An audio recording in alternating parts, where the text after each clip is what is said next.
আসসালামু আলাইকুম, সবাইকে স্বাগত জানিয়ে শুরু করছি আমার আজকের রেসিপি।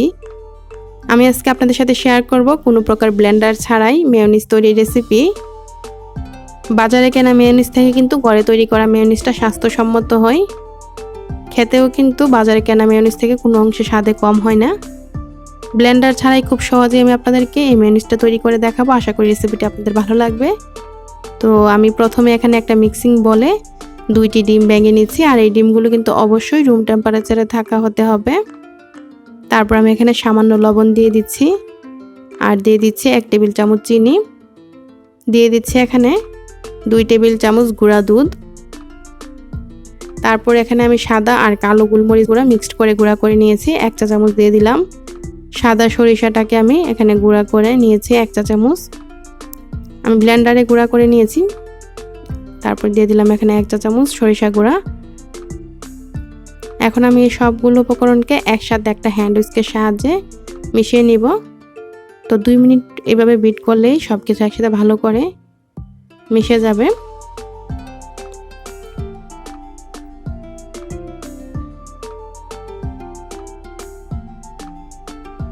দুই মিনিট মিশানোর পর এখন আমি এখানে 100 গ্রাম তেল নিয়েছি, সয়াবিন তেল। তো অল্প অল্প করে তেল দিব আর এই হ্যান্ড উইস্কের সাহায্যে বিট করব। আসলে এই কাজটা হচ্ছে কষ্টের, মানে একটু কষ্ট করে তারপর এই মেয়োনিজটা তৈরি করতে হয়, যেহেতু ব্লেন্ডার ছাড়া হ্যান্ড উইস্কের সাহায্যে তৈরি করছি। আর একবারে কিন্তু পুরোটা তেল দিয়ে এইভাবে বিট করতে যাবেন না, অল্প অল্প তেল দিবেন তারপর বিট করতে হবে, তাহলে কিন্তু মেয়োনিজটা একদম পারফেক্ট হবে। অনেকেই একসাথে তেলটা দিয়ে তারপর বিট করতে যান, তাহলে কিন্তু আর মেয়োনিজটা পারফেক্ট হয় না। তো এইভাবে আমি যেভাবে অল্প অল্প তেল দিচ্ছি আর বিট করে নিচ্ছি, ঠিক এইভাবে কিন্তু মেয়োনিজটা তৈরি করতে হবে।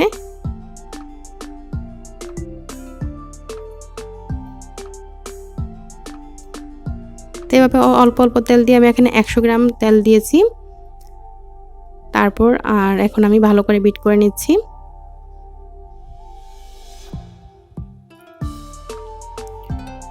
এই যে দেখুন, প্রায় 15 মিনিট বিট করার পর ঠিক এই পর্যায়ে এসেছে, একটু ফেনা ফেনা দেখা যাচ্ছে। আরও কিছুক্ষণ কিন্তু বিট করতে হবে। আমি আপনাদেরকে দেখাচ্ছি 15 মিনিট পর ঠিক এই অবস্থা হয়েছে। তো এখনও কিন্তু এই মেয়োনিজটা তৈরি হয়নি।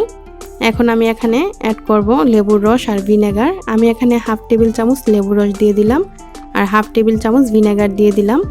লেবুর রস আর ভিনেগারটা দেওয়ার কারণে কিন্তু সপ্তাহখানিক এই মেয়োনিজটা ফ্রিজে রাখলে ভালো থাকবে, আর তেলের যে গন্ধ সেটাও কিন্তু আর করবে না।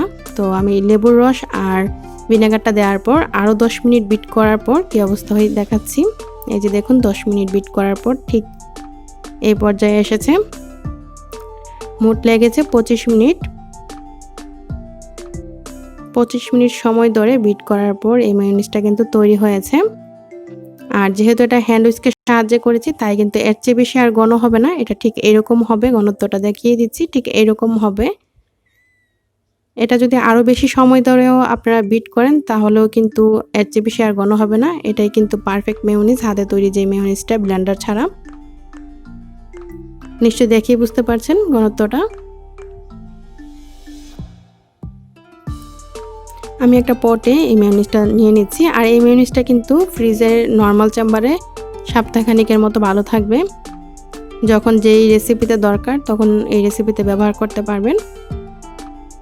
অনেকে ব্লেন্ডার ছাড়া কিভাবে মেয়োনিজ তৈরি করতে হয় রেসিপিটি শেয়ার করার জন্য বলেছিলেন, তাদের জন্য কিন্তু এই রেসিপিটি। অবশ্যই একটু কষ্ট হয়, হাতের 12টা বাজে এভাবে যদি ব্লেন্ডার ছাড়া মেয়োনিজ তৈরি করতে যাই।